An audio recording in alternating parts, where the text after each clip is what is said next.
2024 meeting. Let's start now. Greetings and welcome to the November 6th, 2024 meeting of the Mecklenburg County Economic Development Committee. I'm Commissioner Mark Jarrell. I have the pleasure of serving as the interim chair of this committee in Commissioner Susan Rodriguez McDowell's absence today. I'm going to make a quick announcement to the public about remote participation. If anyone would like electronic copies of any presentation materials today, please make these requests via email to Megan Witt. Her email address is Megan, MEGAN .Witt, WITT @mecnc.gov. So we're going to begin today's meeting by introducing those of us in the room here at the Government Center. I'm going to ask that each of my colleagues introduce themselves. I'm going to start to my left with our at-large commissioner. Good afternoon. My name is Lee Altman, County Commissioner serving at large. Commissioner District 5. Good afternoon. I'm Laura Meyer, and I represent District 5. And then we also have a distinguished guest here who's another at-large commissioner. I'll let him introduce himself. Arthur Griffin, County Commissioner at Large. Thank you. Okay. Now, since we've done that, also like to get staff introductions. I'll turn it over to Deputy County Manager Leslie Johnson. Yes, good afternoon. Deputy County Manager Leslie Johnson. Good afternoon. Deputy County Manager Mike Bryant. Deputy Director Shahid Rana. Jamelia Davis, Economic Development. Keisha Whitley, Economic Development.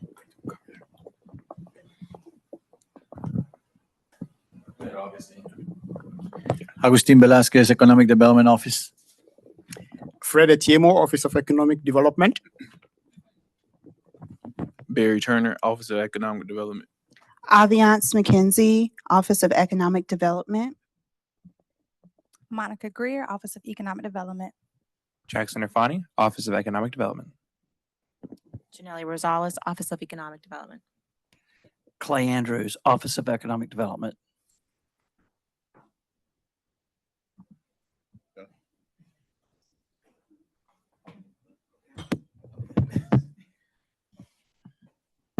John Walton, Office of Economic Development. Okay. Do we have anybody online? We do. We have Annie Baxter from CBRE and Ellie Fester from UNC Charlotte, Megan Witt, Britt Clampett, and Jamari Timmons from Economic Development Office. All right. Well, thank you. Want to say welcome again to everyone. You know what? I was sitting back and I was thinking just now as I looked around the room, and Michael and Leslie, you guys will appreciate this. I remember when the team wasn't this big. This is phenomenal. And so we definitely want to just start out by saying thank you to all of you all for your work. I mean, this is phenomenal, the way we've grown and the work that you all are doing. So thank you. With that said, we'll go ahead and get started with today's meeting. Right now, I'm going to entertain a motion to approve the October 15, 2024 meeting minutes. So moved. Second. All right, it's been moved and seconded. Motion was made by Commissioner Altman, seconded by Commissioner Meyer. Is there any discussion? Hearing none. All those in favor say aye. Aye. All right, the ayes have it, no opposed. So the meeting minutes have been approved, and I'll recognize Deputy County Manager Leslie Johnson to introduce the next agenda item. Sure, thank you.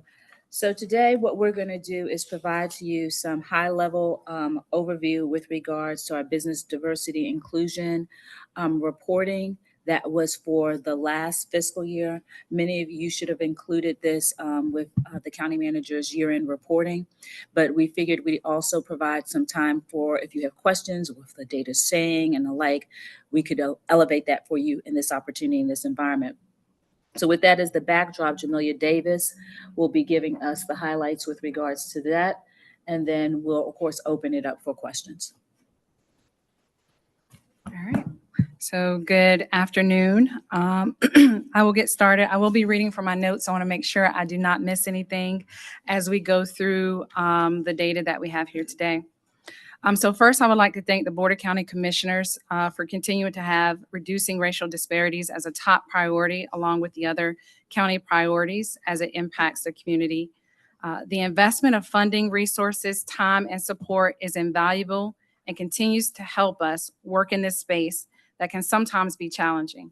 But knowing that we have the support of the county, we continue to make strides in reducing barriers, providing the needed services, programs, and one-on-one and group support to all businesses with a focus on minority, women, and small businesses. I would also like to thank my team as they have consistently demonstrated exceptional dedication and perseverance in navigating the complexities and successes of supplier diversity and contract compliance. Today, I would like to provide an overview for the fiscal year 24 supplier diversity and contract compliance data, while also highlighting the status of the 2020 disparity study recommendations and fiscal year 25 goals. All right. Just as a recap, all of you may remember that the county went through a disparity study in the year of 2019, fiscal year 2020, reviewing the county's purchasing and contracting data from fiscal years 2016 through 2019. Disparity studies are crucial to identifying and addressing systemic inequalities in contracting and procurement processes, which then allows for targeted interventions to attempt to level the playing field. In October 2020, the Board of County Commissioners adopted a resolution supporting the 11 recommendations from the disparity study.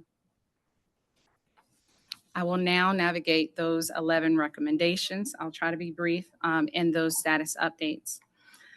The Office of Economic Development, in collaboration with other county departments, developed a multi-year implementation plan that aligns with these recommendations. For recommendation 1, 4 county departments were provided additional funding to their budget to hire individuals that would focus on inclusive efforts and strengthen the procurement and contracting practices within their respective departments and the county. Recommendation 2, MWBE subcontracting goals. We have separated the goals to MBE and WB instead of the past that had them cumulative as MWBE goals.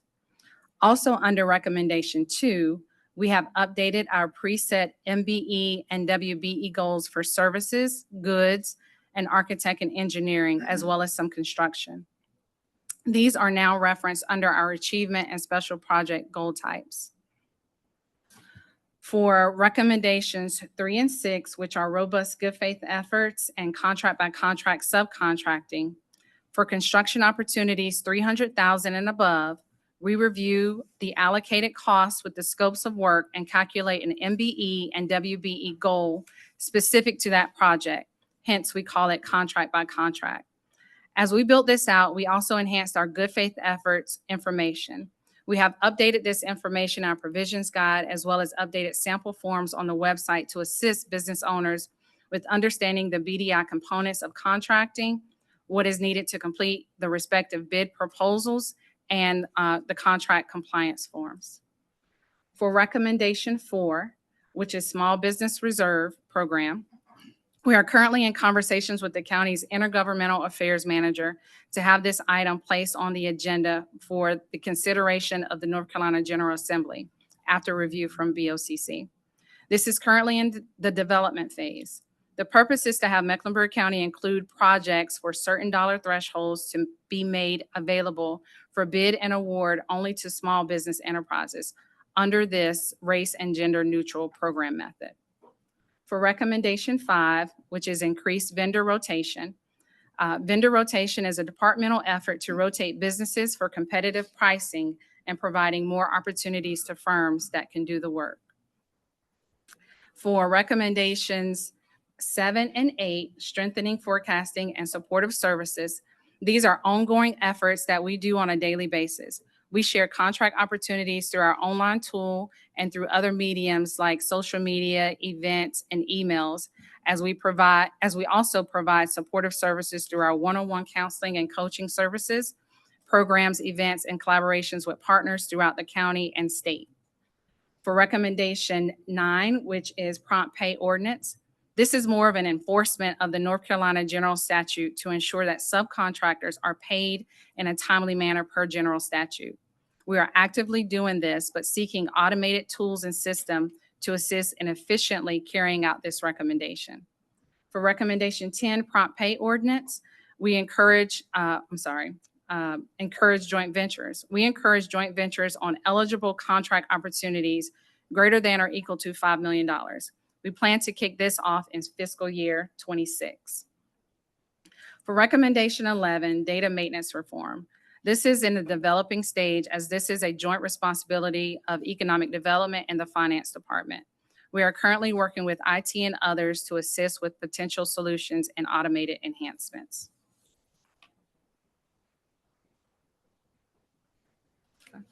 As we continue to carry out the recommendations, the BDI team continues to work internally with all departments to provide support and encouragement for the departments to work with MWSBE firms for all dollar purchases and contract opportunities. We have and will continue to invite departments to engage in our outreach and program opportunities, as well as be a support for their internal efforts. The BDI team has great external ecosystem partners and will continue to share the county's purchasing and contracting opportunities and supportive services to not only increase the number of diverse firms, but to increase the dollar value for these opportunities to MWBE firms. For the next few slides, we will delve into the fiscal year 2024 procurement and contracting data. This is a lot of information to digest, so this deck is another visual representation of the information that was previously provided to you.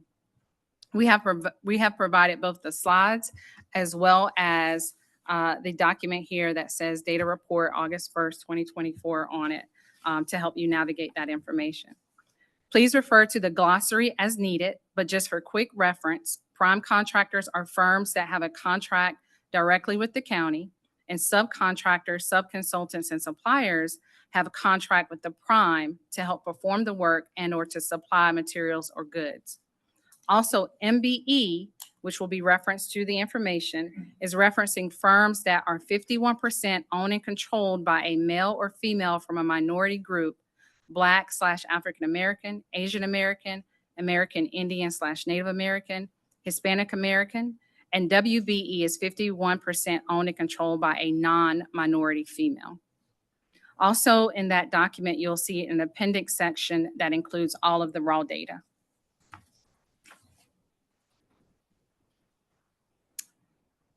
All right. Okay. So as we delve into this information, the information that you see here on your screen is was provided to us by Finance Department, and it represents the county's total actionable spend by prime contractors for services and goods. Out of the 1,798 firms utilized, 80 firms were identified as certified MWSBE firms, which also yielded a 9.7% spend of the total $161 million. Again, this is the actionable spend, actionable procurement spend. Okay.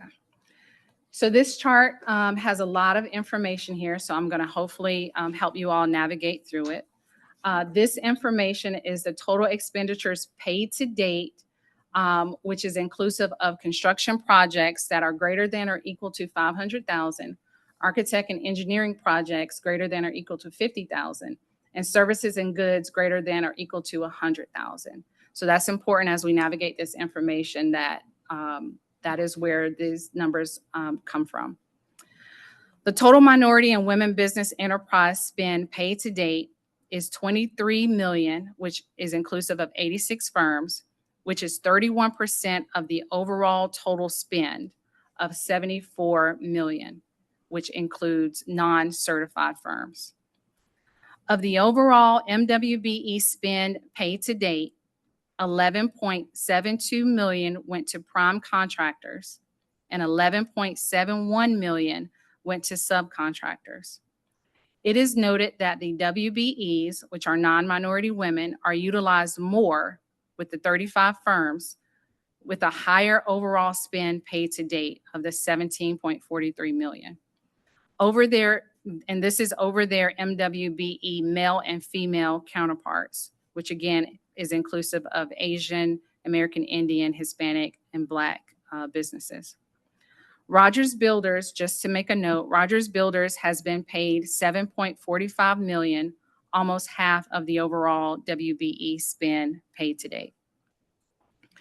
Please note that all the contracts or projects are still active except for one closed project. This means that these contracts carry over multiple fiscal years and the utilization of diverse firms paid to date in this report is ongoing, with the note that these are firms that are committed to the project that have not been utilized yet, meaning they have not been paid yet, as their scopes of work have not come up in the fiscal year 24 schedule. As we navigate through the remaining slides, we will help digest this information into more bite-sized pieces. All right. This slide is to further break down the previous information to focus on MWBEs paid to date. Again, 23 million went to MWBEs, both prime and subcontractors.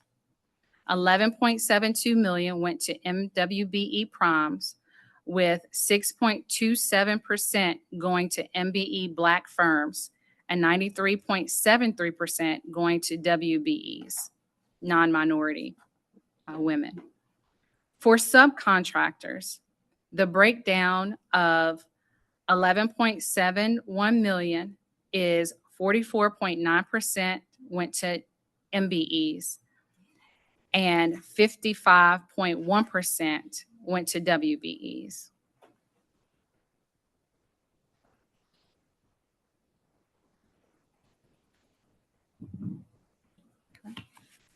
As we continue to break down that information, this is MWBE prime spend paid to date. So the focus is just on primes.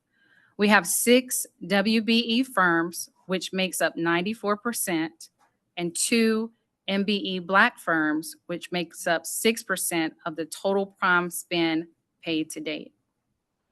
6 WBEs, and these are just to name those firms, are Rogers, Team Mechanical, Southern Energy Management, AVM Contractors, Carolina Wetland Services, and Eaglewood. And the 2 Black firms are O&G Racial Equity Collaborative and WC Construction.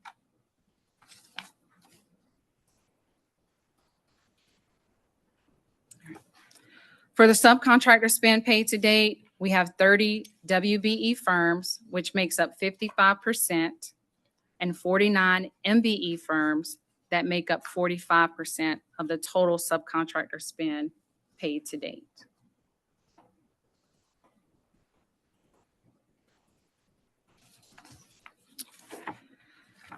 In navigating the data, we not only look at the certification and designations, we also look at the business categories and its respective allocation of MWBE utilization. As a reminder, the data includes construction projects greater than or equal to 500,000, architect and engineering greater than or equal to 50,000, and services and goods greater than or equal to 100,000. As noted, out of the construction spend, 30% went to WBE firms, 8% to MBE firms, and 61% to non-certified firms. For architect and engineering, 0.5% went to WBE firms, 2% to MBE firms, and 96% to non-certified firms. Other services, 2% to WBE firms, 27% to MBE firms, and 69% to non-certified firms. For goods, 100% went to non-certified firms.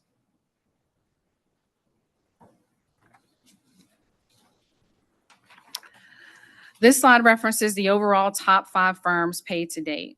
These are the top 5 projects that currently have the highest spend paid to date. The top 5 primes paid to date, with Rogers being the top firm who is at WBE. And for the top 5 subcontractor spend, Foss Demolition is also a WBE.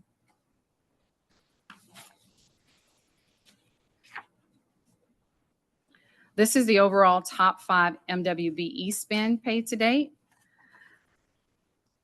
These are the top 5 projects that currently have the highest MWBE spend paid to date. The top 5 MWBE primes paid to date is Rogers, Eaglewood, Southern Energy Management, and Carolina Wetlands. All of those are WBEs. WC Construction is an MBE. For the top 5 MWBE subcontractor spend, Foss Demolition and Padula Trucking, Excavating and Paving are WBEs. And A1 Glass, Superior Mechanical, and NC Interiors Contracting are all MBEs. All right. We will continue to track and examine the data, offer programs and services to support MWBEs, and continue to provide guidance and strategies to our internal and external stakeholders to continue to move the needle to a more equitable purchasing and contracting environment.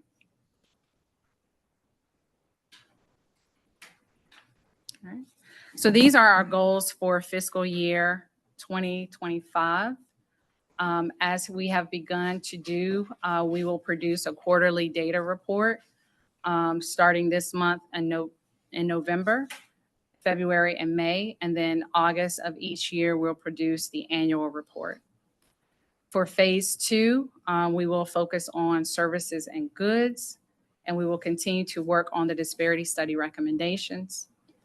We will continue to update the BDI program provisions guide as needed. And per request, we will produce a proposal for updated MWSBE policy, submit a proposal for a BDI think tank council, and utilize and leverage the county's public information office to increase awareness of BDI services and programming and highlight the county's contract opportunities. We also have, and we don't have it here with us today, but we have produced a small business annual report magazine.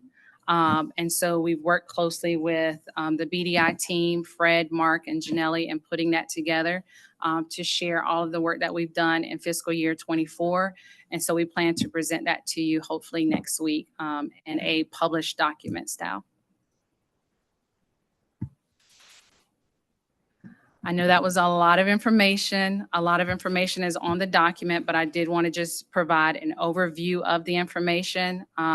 And I know that you may have some questions after delving into the document that you received earlier.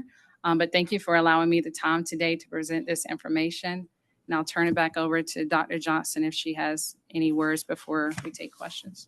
Thank you, Jamelia. And as she said, unpacking this is a lot of data, but I want you to understand that the team is doing what they can to be collaborative with all our internal partners to try to get our arms around the data.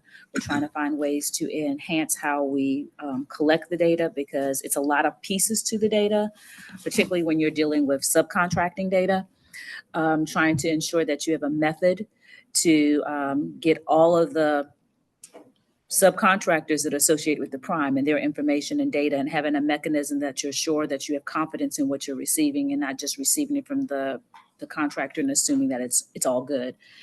But the bigger takeaways I would say is we've got a methodology to help us start looking at the data on a trend basis, because we had some lapse time of being able to get our arms around some of the data. The other thing is 31% is what she echoed or presented with regards to the percentage of total expenditures that they're being tracking in those thresholds, or those monetary thresholds that she articulated. 31% went to MWBEs. The second thing that I would say is that, not surprising, but it is an area where we're being intentional. How do we focus? 23.35% went to women. That's great.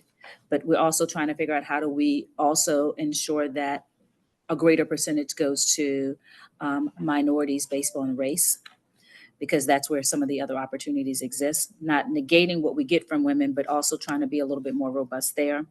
And then when you look at the data between prime versus subprime, it's almost equal. It was 11.71 and 11.72 for one of the two. I think it was 11.72 and 11.71 was the split of funding that was going out to primes versus the amount of money that was also going to subprimes. So those are the bigger takeaways. Of course, the other details allow you to know who are the primary contractors that we're interfacing with. What does that look like? It's on the right journey, but we have a ways to go. And I'll stop there. All right. Thank you, Jamelia, and thank you, Dr. Johnson. So Before I open up to questions to the committee, do we have a lot in closed session? I just want to make sure I stay on track. We have 2 projects, so we have enough time. So we've got plenty of time. So, okay. Yeah, that's perfect then. All right, so we'll go in this order. We'll go with Commissioner Meyer, Altman, and then Commissioner Griffin. Thank you. That is a lot of information. Really, I just have one question. And all these slides, I think, starting with 7 through 10, I think. And you're showing where the contracts are awarded. And it looks like, wow, great for women. But I'm curious about Black-owned firms. What's the pool of Black-owned firms? Are we denying contracts or we don't have a pool? Does that make sense? It does. Okay. It does. We do have a pool. So I'll say for construction, it is the lowest bid. And so it's however the firms submit. When it comes to services and goods, it's based on best value and pricing. And so that is more on an evaluation of the proposal at that point. But we do have firms that come to the table for both construction as well as services and goods. It just depends on the outcome of their submission based on those that are reviewing the information. So bottom line is how much it costs. For construction, Yeah. not for services and goods. It's really based on best value. And so it's more probably taking a look at the evaluation process of that and seeing what firms are coming through that area. But we do have there are firms out here that can do the work for the county. Okay. I might have more questions. Sure. Michelle? Thank you. So I think that this came online right before Commissioner Meyer and I joined the BOCC. This is the first time I've actually seen this graph. And the discussion is definitely at a place where there's a lot of things I don't really understand, like is prime good or bad? Is the other thing that's not prime more desirable? So there's some basic information I'm lacking. So let me ask you and you. I would like to know your opinion because you do understand this, and I know that you're fully committed to this priority of the board.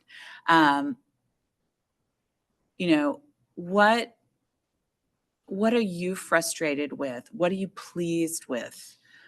How do you, knowing that you're bringing best efforts, because I'm 100% confident about that. I have no question about that.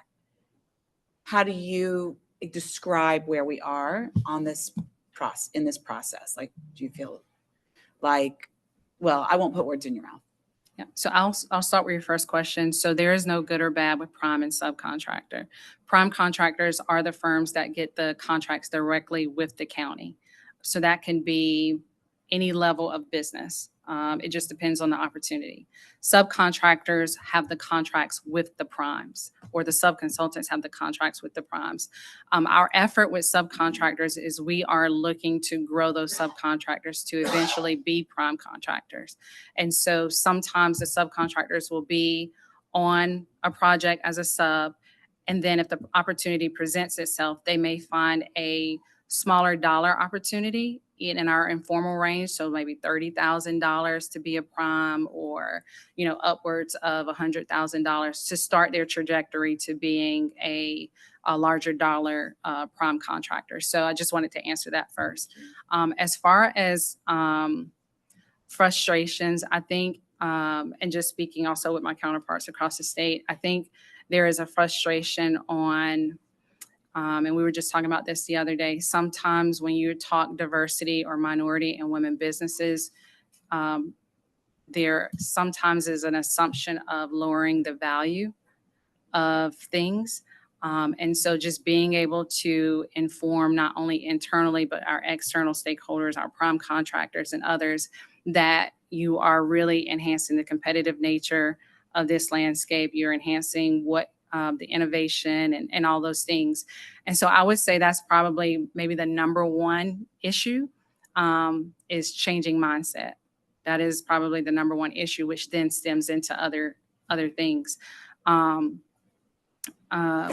Some of the things that we hear from contractors are, some of the requirements, that the county offers. Sometimes there are barriers. We do try to work through some of those barriers, whatever they may be. It could be a small project, and the county may be asking for audited financial statements, which we all understand why. But for smaller projects, is there a way to navigate that space? So there are smaller nuances around it, but I would say my probably number one frustration is equating diversity to value or lack thereof. Because again, you're changing mindsets. And so even for subcontractors coming up, some of our bigger spends are our CMARs, our construction manager at risk. So you'll see a lot of subcontractors there. But to get over that hump of, you're an electrical firm or you're a painting firm, and you're a small firm or you're a Black-owned or Hispanic firm, I'd rather go with someone else because they're well-known. That is the frustration that we're hearing out in the community, and sometimes we're seeing it ourselves. So that, and then just, I would say, vendor rotation. We do see a lot of the same firms over and over again. We can't help that when it comes to construction because that's lower dollar spend. Lowest bid, because it just depends on who bids. But we would love to see a variety of new firms coming through so that we can see the type of work that they can provide and the services that they can provide. But I'll continue to go back to that misconception as probably my number one issue. So let me ask an even more basic question then. What I'm hearing is part of Commissioner Meyer's question is that the pool isn't large enough. Like, we have more business that we would like to award than we have vendors who are available to do the work. No? Did I not understand that? Yeah. No. So why can't we increase why can't we choose? Right. But so this, I'll try to unpack it a little bit because Jamelia said everything what I can completely concur with. So you've got, let's go back to the basic of the prime versus the subprime. So the prime tends to be the big organization that's going to get let's speak in construction. So you hear Rogers, you used to hear Ron Leeper, and they would have their team. But then sometimes what they would do is they would find other subcontractors to do the other parts of the work for them. When we went through our second disparity study, what yielded from that is that prior to then, we would have, okay, Prime, you come on board, Rogers, Lieber, whomever, and we say we want X percentage of minority participation or women participation or small business participation. And they try to demonstrate good faith to make that happen, and the team would work with them. One of the things that came out of this secondary disparity study was asking us to start implementing. It's mandatory. After you reach certain monetary thresholds, you have to get to this goal. In doing that, things that happen is some contractors are used to working with whom they are working with, right? And sometimes those persons that they're used to working with may not be a HUB certified firm. So if I'm used to always going to Michael, and I know Mike and I have good relationships, business relationships, I'm going to just keep going to Michael, and he may not be HUB certified. So you have instances where that shows up. You have instances where individuals may say that people aren't available, because it could be that because they may be competing for different types of projects with the same subcontractors and the like. So sometimes there's availability, but that's not always the case.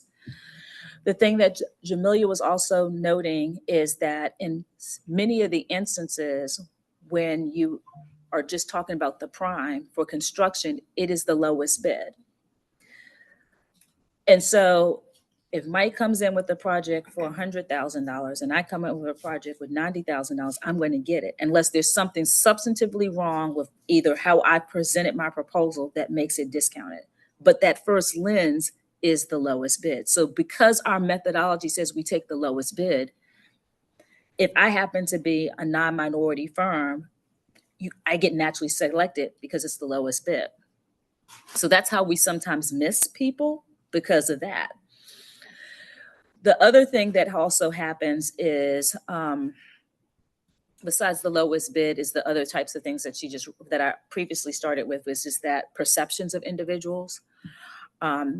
Sometimes people don't just naturally lean in and look, or sometimes you interface with the sphere of influence that you normally have. And like I said, and so if you're not used to having access to or readily utilizing people in that space, then when it's naturally time for you to make your project plan, you're not putting them in the mix. You stick with who you know.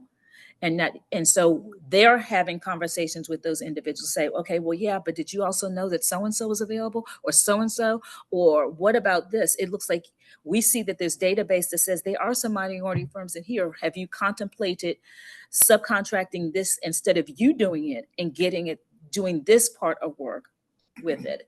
And the last thing that I'll say about the mandatory subcontracting data, when they're having those conversations with the primary contractor, they're using data sets that tell them how many are in the marketplace. So they're not making targeted goals based on what's not available. They're making targeted goals based on what the data says. So if the data says there's 10 minority painters, they're not trying to ask you to get something from somebody that doesn't exist. So they're looking at data sets that help inform them to set those targets. They're not setting anything that's unrealistic because they know that they're in our marketplace. Mm-hmm. And when you say to your prime, hey, you didn't consider A, B, or C, and we haven't hit our target, and this would help us hit our target, do they just get to say no after we've hired them, or how does that work? No. This is a North Carolina general statute. I'm sorry, thank you. This is a North Carolina general statute. And so we go through I can't remember how many good faith efforts items there are, but a firm has to get 50 points. If they do not get 50 points, then we can deem them non-responsive. And so then we could kick them off the project. If we go through those items, they say they got 50 points, and we do our research, we'll call firms, we'll do different things like that. And it comes back to where the information's false. We then would also deem them non-responsive. And we have deemed some firms on county projects non-responsive. Just to also just kind of add to that point of the thought of there are firms that are not out there that can or can't do X, Y, Z. Some of our supportive service things that we do, I know Monica just had a Meet the Primes for Greenways and Streams. And so we bring contractors in that could do that type of work to have them mix and mingle with each other. We'll do information sessions. We'll attend pre-bids and invite people to the pre-bid meetings. We'll try to, when we speak with firms and let's say they're interested in a certain area of the county, we'll try to introduce them to people within that department, because we know that not everything goes out as a contract. It could be where it could be a catering order or different things like that. And so those are just kind of quick transactions. So we try to involve the entire county in the work that we do and involve the work that we do into the entire county to make those movements. But I will say at the end of the day, is based on the decision makers. Sometimes the decision makers are the prime contractors. So if we go through their good faith efforts and literally we call people and they say, yes, they've reached out to me, I'm just not available, and they end up with non-minority subs, then we have to move forward because they actually did the work. And then also when it comes to the county departments on doing the best value, it's whatever they have as their evaluation criteria. If someone met those criteria metrics, then we move forward. Do we have conversations? We have conversations all the time. Yes, you didn't have minority subs here, but in the future, you need to reach out to these organizations, or these are firms that, you know, we can put you in contact with. So we do have those conversations moving forward, because especially once we talk to you, we don't want to hear an excuse the next go round. And we're starting to see that in the selection committees for architect and engineering. Architect and engineering is new. That's a new space. We just rolled that out in phase 1, where we have goals on architect and engineering. And I will tell you before, you'll have firms come in that say they're going to do X, Y, Z. We weren't tracking the data. But now when they come in, we can hold them accountable to what they did on their last project. You didn't meet those goals, but you're here saying the same things. What are you going to do differently? And so that is our effort in moving forward. And the team has been doing a good job on holding them accountable. Or even, and I'll just say for our services and goods, if it comes in where a contractor gets awarded a project and they don't have any minority subcontractors or have a few, we'll work with them and say, okay, you got this contract, but we're going to work with you throughout this to increase it. And we've seen some movement on increasing those opportunities post-award, but that's the work. And we're trying to be intentional with it and making them responsible for any efforts going forward. Thank you. The one thing I will say that as Jamelia is reading you, sharing with you, Commissioner Drell started and said, oh my gosh, look at how many people are sitting over there, of which the vast majority of that are BDI, Business Diversity Inclusion Team. And so when those resources got added to try to start, it's more than just setting a goal. It's what are you doing strategy-wise to try to make differences to reach changes and it's cultural changes and things like that. You don't move the pendulum overnight, right? But you try to progressively move it in the right direction. And so they're having to have a lot of all these thresholds, they're having conversations with all of these contractors to try to make differences throughout the process. It's not just at the beginning. It starts at the beginning and it goes throughout the project. So if you think that we have 15 construction contracts, and some of those contracts go over 2 years, they're having conversations with them for the whole 2 years and trying to monitor, understand where they are. You're not where you thought we was going to be. And pushing them and stuff like that. So there's a lot of labor of effort to try to get us to where we're trying to be. It's not just setting the goal. You got to have the resources and the capacities to work with all of these contractors to ensure you're getting what you want. Before we go to Commissioner Griffin, Commissioner Meyer had a follow-up Just to question. follow up on all of that, and you might have said this, so I'm sorry, just to clarify. Is there I went back to page 3, the support services, does that include like mentoring these firms to help them figure out how to win a contract? When they came on board, I've been wanting to do an official formal mentoring program to match up firms with other firms. But we just haven't had the bandwidth and capacity to do it. So my team has been basically a mentor to as many firms as we possibly can. But when we do, and when we are able to match up industry to industry type firms, we do that and build those connections. And we've seen, especially in Business Launchpad and Get Up and Grow, we've seen some groups come together and they've won contracts together. And so things like that, we are happy that we're able to do it.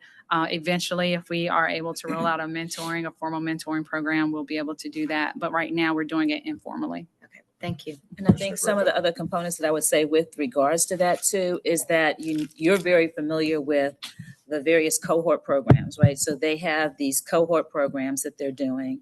And then they also have an annual event that they try to bring them all back as the previous cohorts have graduated and allow them to start having collaborative relations and expand their network and allow them to grow. They also do, as you're already aware, of all the consulting services to try to get them better positioned to know about opportunities, to make sure that they have the right performers and profiles and everything about their business so that when they put themselves in the mix, they are better suited to get opportunities. And we've seen people grow within our organization and have opportunities. We've seen people also get opportunities outside the organization, because what we're ultimately trying to do in all of the small business space is how do we, allow these small businesses to expand and grow and thrive, right? And because that's what we're trying to achieve with them, it's not just everything can't be with us. We've got to make sure that they have foundational opportunities in life so they can get businesses with other places as well. So it's a both and, yet we still track our own data to try to see what differences we are making with these individuals. And we do have stories, sometimes success stories, where someone comes back and tells us, oh, I got this. Oh, I got the county's first contract. And so we have these onesies that we are aware of. And we're just slowly getting that place where we're better positioned to track the data, see where the opportunities are, and move the dial. So before Commissioner Griffin goes, just want to say one thing. Arthur, I know there's probably a lot of questions that you have there, which is 3 minutes. totally fine. No. You got more than 3 minutes. That's what I wanted to say. I want to be able to defer my time. No. Just doing a time check. It's 4:18, We're 4:30, good. but I good. want to defer your time to my time to you. And then if he can get out as many questions as he can, and then circle back with the answers, because I think my colleagues will have follow-up as well. So You want me to just you answer all my questions now? well, you do how you want, but I was just saying, if you can get out as much as you can, and Okay. then. And it's 3 Follow up. minutes? No, you got plenty of time. You got way more than 3 minutes. We just saw never this. give them 3 minutes. On page 14, it says, produce a proposal for updated MWSBE policy. We had an action item on the BOCC agenda Yes. for our policy to be updated. So what does this mean? It's That's one the and the same. same. It's one and the same. It's one and the same. What she's referencing is she's referencing that agenda item. Okay. That's her phraseology of how she's referencing the agenda item. Oh, okay. The other question is on data maintenance, the very last recommendation. When I joined the Board of County Commissions in 2002, my first meeting was in January 2023, whatever date it was. I asked the manager, how do we keep up with what we do across the board? And she had indicated they were going to purchase something called Prism or Prime or something like that. And in August of 23, she said it just takes time to implement that. Have we, I don't even know what it is, but have we implemented it? So I'll chime in and then Jamelia can chime in as well. We have the software package and we have the tool. And we're using the tool. There are enhancements that need to be done in order to optimize the utilization and efficiency for the, I'm gonna call it the robust parts that we have. So what I mean at the 100,000 foot view is when Jamelia started, you have to track data at least on 2 tiers. You have to have prime data and you have to have all those prime subcontractor data. That Prism tool is very effective in helping us do all of that subprime data management. The prime data is Mecklenburg County contracting with Michael Bryant LLC. So when we make fiscal transactions, the tool that we have that maintains the prime data isn't the tool that's over here with the subprime data. So we're exploring how do we make them optimize and work together so that when you see Michael Bryant LLC, you then also are in a position to know all the other stuff that is his subcontracting data. So right now we're managing in 2 separate pools of information because they don't talk the way that we would optimize them to talk. So you'd have to redesign your front end system, redesign. So there's a whole lot of other things like that with regards to that question. What action does it take from the BOCC to get whatever software or integration or whatever done so that you can do that? Because I've seen where you can have the prime up here and 30 little subcontractors on it. And I gave that information to the manager Right. back in 2023. Yes, the because tool others that are- we have in theory does that. The tool that we have, the Prism tool in theory does that. The difference is that tool isn't the same tool that finances uses to make payments to people. So the tool that we have, the software tool that we have for making payments, because that's what historically our organization has been tracking. You know, we say, oh, here's the contract, and we have a mechanism how we archive contracts. We have a mechanism for uploading that contracted vendor in our system. And we have a mechanism for that contracted vendor to make payments. And so that original tool that we have that has been with us for some period of time was primarily based for different utilization. It was to maintain contracts, put the information in, and then make payment.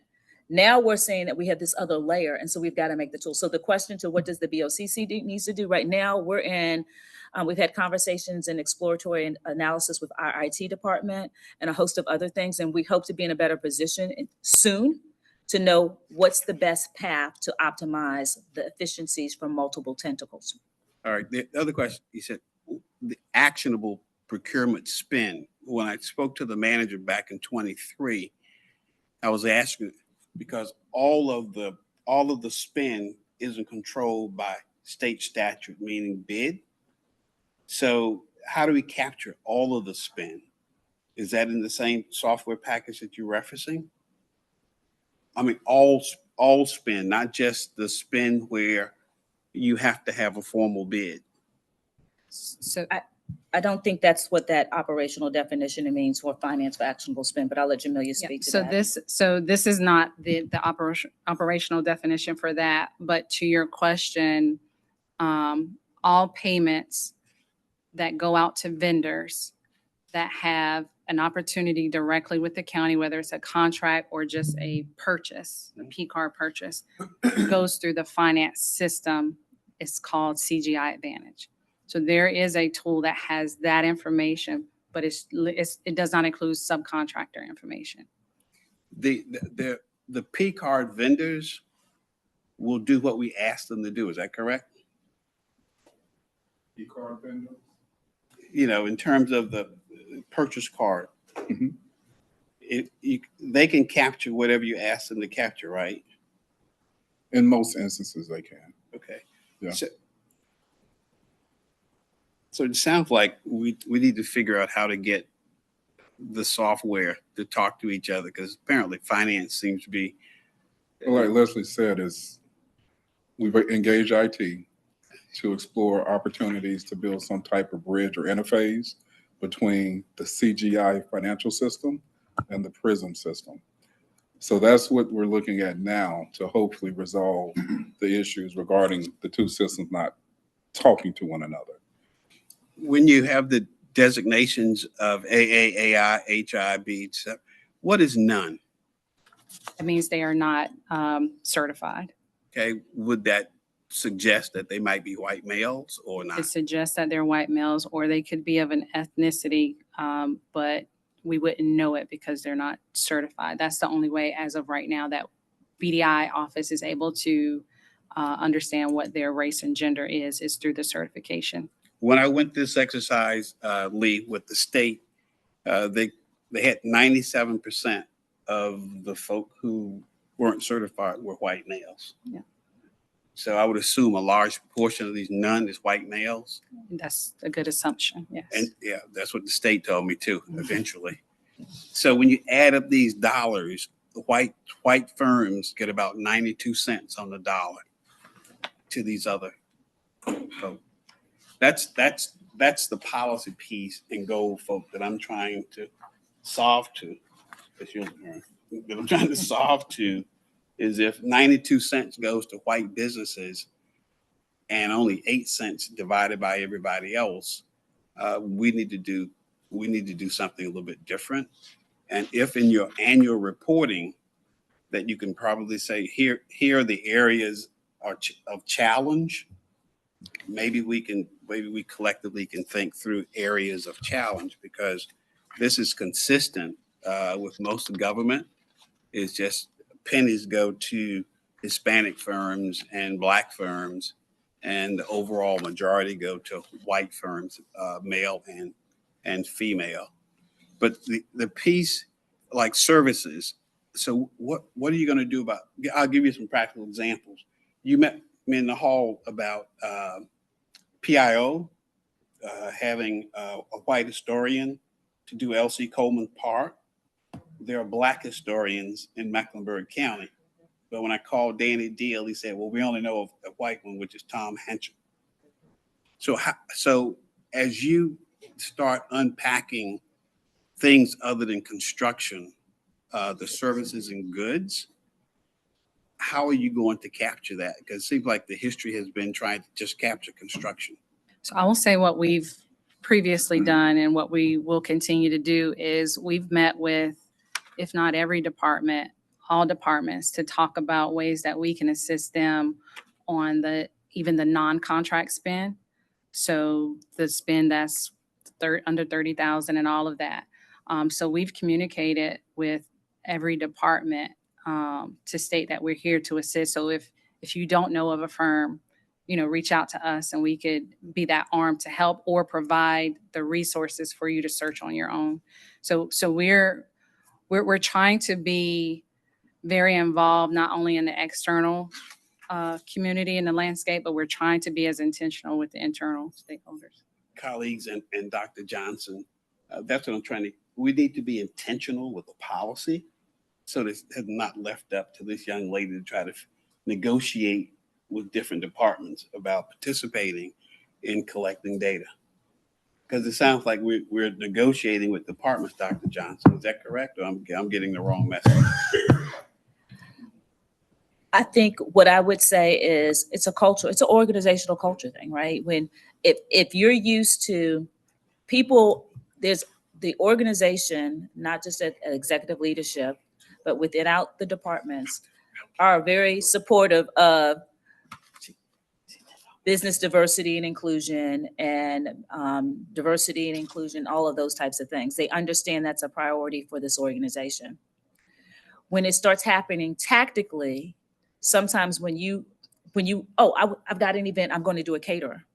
Sometimes you just go to the ones that you know, instead of pausing and saying, whoa, wait, are there some other ones that I can contemplate? So it's those types of things that we're having to try to ask people. The other piece of it, which is kind of like in this phase 2, as we start getting our data tracking better, what Leslie envisions, if we can make it happen, is tracking the data so that departments can see more readily their spend.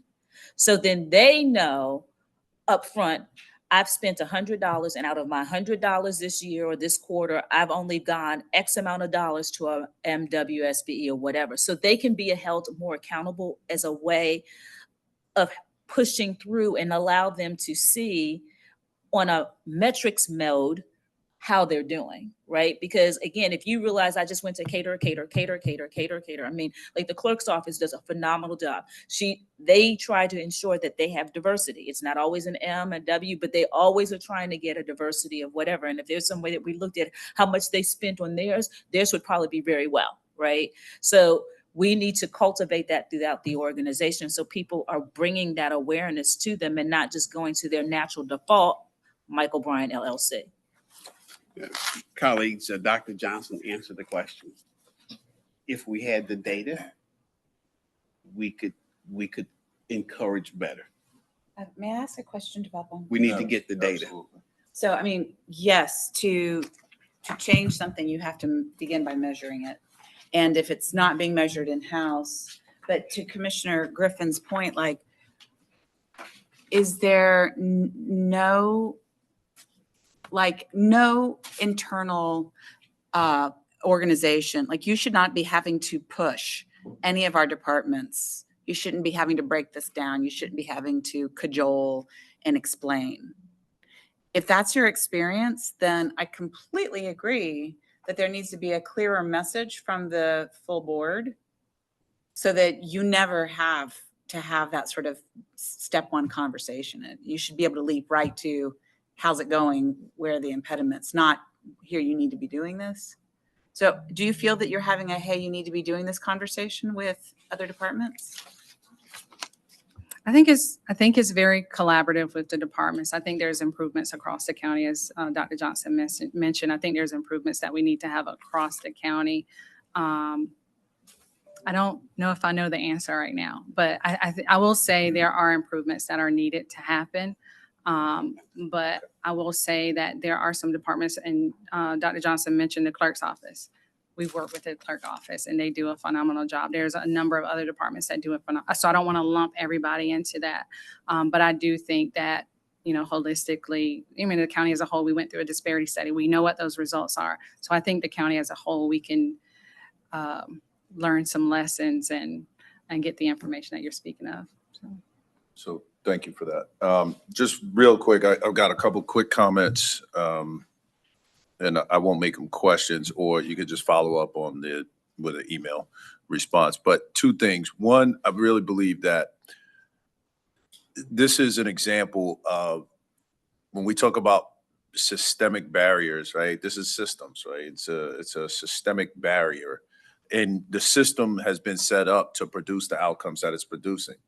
When you think about this idea of low bid, if you're a small firm, you can never meet a low bid threshold. It's impossible. I mean, it's silly, right? All of this stuff, I appreciate it. It's very valuable. Unfortunately, the way this system is set up, because state statute tells us we have to do low bid, right? So state statute, number one. So that's a big rock that we got to put here in the corner, up top, and shine a big flashlight on it. State statute says low bid. It doesn't give us, and I don't know, what I'd like you to explore and come back and let us know, what's the workaround for a fair bid, right? Can I do something around fair bid? I don't want to answer right now because I got to get all this out. Tell me, can we do something that says fair bid where we can come in and you guys can lay eyes on it and say, hey, not the low bid, but would really be inclusive of some of the firms that we're trying to make happen? If there's not that allowability, how do we get it? That's where I'm trying to go. Like, how can we? What does that look like? What are the steps? That's number one. Because a subcontractor, like minorities are always going to be on that second tier unless they've gone outside of our community somewhere else where they've gotten this massive opportunity, and then they can come back here and be a prime. We can never get to where you want to go, Commissioner Griffin, without the opportunity, right? And the policy. But if the big rock says the statute is creating a huge barrier, I got to do something with that to get to the policy in my mind. The other thing is, okay, if these primes are going to play on the field with us, if they're going to keep playing, then I think, colleagues, they need to come with 5 firms that they deal with. I know they're comfortable with Arthur. I know they're comfortable with Laura and Lee, but guess what? They got to include Mark in the deal too, right? So you got to list me on your 5 minority contractors that you deal with. We have that information. We see it. And yes, you can't use Arthur every single time. You can't use, if you're going to play on our field, you got to rotate these guys or some kind of way. We got to monitor it because yes, as a business owner, you are going to default to the person that you are comfortable with. You're used to. I mean, you're just going to do that. It's human nature. So that was the other thing. But we're going to also, I think we should explore, in not being the chairman of this committee, but I do think that I would like to talk to the chair and hopefully she'll have a conversation with Dr. Johnson and the rest of the committee about what are the other options that we can put in place to get more subs in the game. I mean, you guys are working your tails off, but your hands are tied. And I'm asking you to do, work miracles. So anyway, those are the thoughts and comments. And I don't know if you want to add anything to shoot it down. No, I won't shoot it down. I get where you're going. I received what you are planting. And I think those are fair spaces. I definitely believe your systemic observation is very valid, which was where we started with saying the low bid. And I think that there's opportunity to explore. I know that, you may be hearing more of this in a digestible way or more conversation around this in other kinds of public policy or other types of things for the board. And we'll kind of go from there. But yes, I think somewhere we have opportunities to see if there's other things that we can recommend beyond what we have. Thank you. Last comment to Commissioner Griffin, because I know you got one more. Turn your mic on, please, sir. Yeah, I'll just make this one real simple. Data is my big rock. We don't have data. We got some data, okay? But for policymakers to make good policy, they need to have the best data in front of them. And what you guys are doing is a phenomenal job is presenting the data that you have. but there are institutional issues that has to be worked through, and the board has to give you all the power or the resources to work through it. If we don't have adequate data, we can't do it. Moore and Van Allen, we use law firms all the time. Is it the white law firms, the major partners, or is it the black lawyer that comes to us? How do we even capture that information? So, I've been through this a minute or two, right? So we need the data. So colleagues, if it costs money in the budget to get the right data, software, to hook up finance with everything, then let's talk about what the implications are. It might be that the finance department will quit if we come up with I don't know. But apparently there is some institutional blockage somewhere, but we need to talk about that. Is there a way to get that data? Just from a resource standpoint for the board's information, you may recall we have 3 enterprise reserves. One is for maintenance, to maintain our facilities. The other is vehicles, replace our vehicles, and the third is technology. So we have a dedicated funding stream if there's a need for the manager to explore looking at other solutions. Oh, okay, great, even better. Thank you, The Mr. one thing Chairman. that I would say, though, as we explore and we try to understand, like I said, how do we make those things better, connect and talk together, or whatever those solutions are, so we can do better than how we're tracking. There's resource capacity that goes with it, because you hear all the stuff that has to happen. Once you commit to it, there's all these touch points that we're high touch points with these contractors to ensure that they're doing what we want them to do. It isn't just set the goal and you just wait to the end of the project and see what happens. There's a lot of touch points that happen along the way. And so depending on how wide we open up the Pandora's box in the universe, it may require other types of resources beyond technology. All right. Technology note, just a point of clarification. Technology certainly is part of the answer, but also it's your policy and processes. You want to define that, and then the technology comes in with the automation of the solutions and things like that. So you certainly want to factor that as well. So before we close this out, I think this type of discussion, I think, would be very, very helpful for us to explore it during the retreat, right? To take a deep dive. So if you all can take this back, I think if you all would agree, committee members in particular, that what you just said, Mike, about processes, policies, different things of that nature, we should have that deep dive discussion. Correct. So we can take that back. That would be fantastic, and do that, flush this out during the retreat. So thank you, everybody, for the comments. This was a great discussion. I know we've got 2 closed session items, so I'll entertain a motion to go into closed session. So moved. Second. It's been moved by Commissioner Myers, seconded by Commissioner Altman. All in favor, say aye. Aye. Ayes have it. Can someone Can we talk together down to 267? I want to ask you something. Sure. No, you can't. We're good. I'll entertain a motion to adjourn. So moved. Moved by Commissioner Altman, seconded second. by Commissioner Meyer. All those in favor say aye. Aye. Meeting adjourned. Thank you, guys. So, Thank you, everybody. Have a good one. Thank you. thank you. Thank you. Thank you, Megan. So Thanks for my Snickers. It was killing me today. I received some outreach from the Pride folks.